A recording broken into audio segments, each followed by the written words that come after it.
Yo, what's up mga idol, no? Magandang araw naman sa ating lahat. Magandang umaga. For today's video mga idol, no, nandito kami ngayon sa laot para magrintik. Yung sinasabi kong nakaraan yung rintik, ito na yun yung ginagamit namin ngayon. Dito kami ngayon sa laot. Yung kasama ko nga pala yan yung kapatid ko, at saka si Papa. So ayun nga mga idol, no, hindi ko na pinatagal yung pag-arya ng aking nylon. Ika nga sabi nila pag may tiyaga daw may nilaga, kaya susubukan po natin yung ating rente kung may mahuhuli ba tayong araw na ito. Ayun nga mga idol, no, hindi na pinatagal ng isda yung ating kawil sa ilalim, no, binirahan ka agad. Abay, shoutout nga pala dyan sa ating mga viewers dyan, no, sa ating mga followers dyan. Salamat po sa inyong pagsuporta sa akin. Sana po ay huwag po kayong magsawa sa panonood ng aking mga video, kahit po hindi masyadong magaganda yung aking mga content, no. Subalit mga kaibigan, mga followers ko dyan, ito po ay hindi scripted. Ito ay talagang original video po. Talagang nakatutok po sa akin yung camera kung paano ko po hinuhuli yung mga isda sa pamamagitan ng aking pagkawil. At sa mga followers ko dyan, no, hindi naman sa pagmamayabang, talagang dito sa Palawan ay punong-puno ng yaman po. Sa isda pa lang ay talagang sulit na sulit po, at hindi po kayo mahihirapan sa pag-ulit ng isda. Ay sa pare ko nga pala dyan sa Bolno, shout out naman sa'yo pre. Yung sinasabi mong magmukbang ako ng mga seafoods, hindi ko po yun kaya kasi hindi naman po mukbang yung aking content, yung akin ay pangangawil. Pero salamat pa rin sa'yo kasi ikaw yung aking number 1 supporter, no. Salamat sa'yo pre.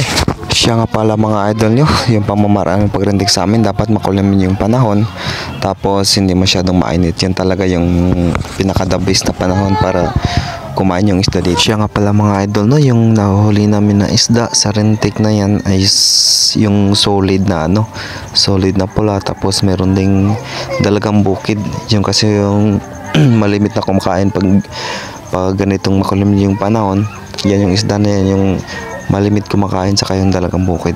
Medyo nga natagal-tagalan tayo sa pag-video mga idol, no, kasi yung nakarang panahon is sobrang lakas ng bagyo, tapos sunod-sunod pa, kaya hindi po tayo nakapag-video, walang upload, kaya naghintay na lang po tayo ng magandang panahon para po ay makapag-video. Ngayong araw po medyo kalmado na rin yung panahon, kaya nakapaggawa na rin ng content. Salamat nga pala sa father ko na sumusuporta rin sa akin sa pagbablog sa kapatid ko. Maraming salamat po sa inyo. Siyempre, unang-una po talaga mga idol, no, tayo po ay magpapasalamat sa ating mga followers sa patuloy na sumusuporta sa atin. Kahit hindi po kagandahan yung ating mga video, at least nandyan po sila para suportahan ka. Hindi pareho ng jowa mo, sinuportahan ka sa una, pero pagkatagalan iniwan ka din. So ayun nga mga idol, no, sa mga followers natin dyan, sa mga hindi pa naka-follow, baka naman supportahan nyo din ako sa aking pagbablog mga idol, no. At maraming salamat po dyan sa mga sumusuporta sa akin, no. Kahit hindi po ako sikat, nagpapasikat po lang. Hindi, joke lang po yun mga idol. Yung sa akin lang ay magbibideo lang ako, tapos gagawa ng mga sariling content, sariling option, kaya po nagbibideo ako. Hindi naman siguro ito na yung sinasabi nilang pagbablog, no. Kaya sa mga pareho ko dyan na bago pa lang nagsisimula paggawa ng content, tayo po ay magsikap lang po siguro, no, para po maabot natin yung ating pinapangarap na maging vlogger. Ika nga sabi nila pag may tiyaga daw ay may nilaga. Maniwala lang po tayo at magtiwala sa itaas, no, mga kaibigan, mga idol ko dyan. Mangarap lang po tayo ng mangarap, wala naman po sigurong bayad yung mangarap, diba? Madami nga po dyan nagsasabi sa akin, sabi nila tumigil na ako sa pagbablog, sa paggawa ng content, tapos sabi nila nagsasayang lang daw ako ng oras, wala namang mangyayari kapag ginawa ko yun. Sabi ko, iniisip ko mga idol, no, bakit yung mga vlogger ba ngayon, yung mga sikat na vlogger, saan ba sila nagsimula? Diba sa mga pagiging maliit na content creator lang naman. Kaya kung kaya nila, dapat kaya din natin, diba? Kaya magtiyaga lang po tayo sa pagbablog mga idol, no, sa paggawa ng mga content. Kahit hindi po kahit mag-video ka lang tapos i-upload mo lang, ganun lang siguro vlog na yun.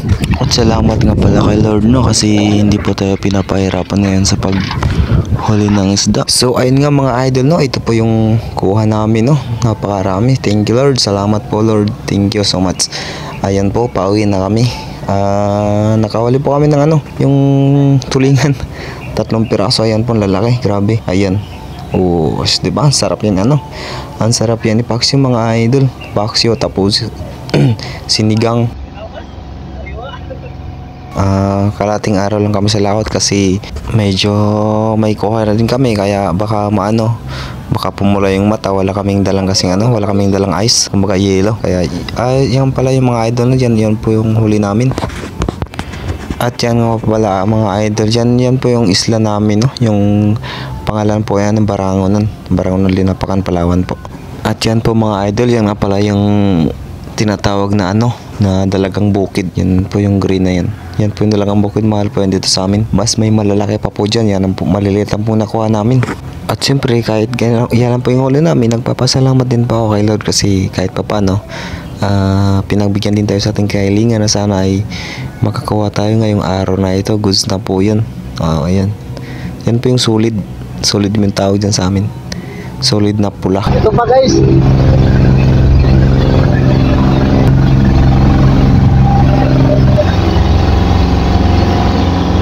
may dalawang dayo dito guys, dalawang dayo. Yan, nakabangka na kulay green. Ito guys, mga badyaw guys, badyaw. Naligaw ata sila, naligaw yung dalawang to.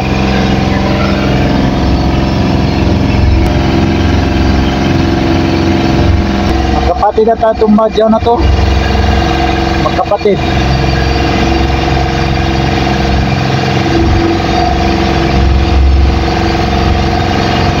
Pero dalawang badyaw.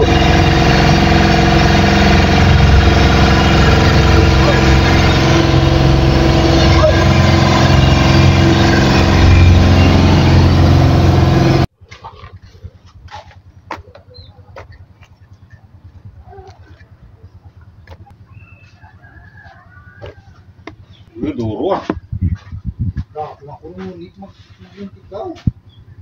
Gue turingan pa. Yan, tatlo ka turingan. Saraway kami nga ng kaunan. Saraway kami kaunan. Muna si Dudong agaw-gaw. Toh!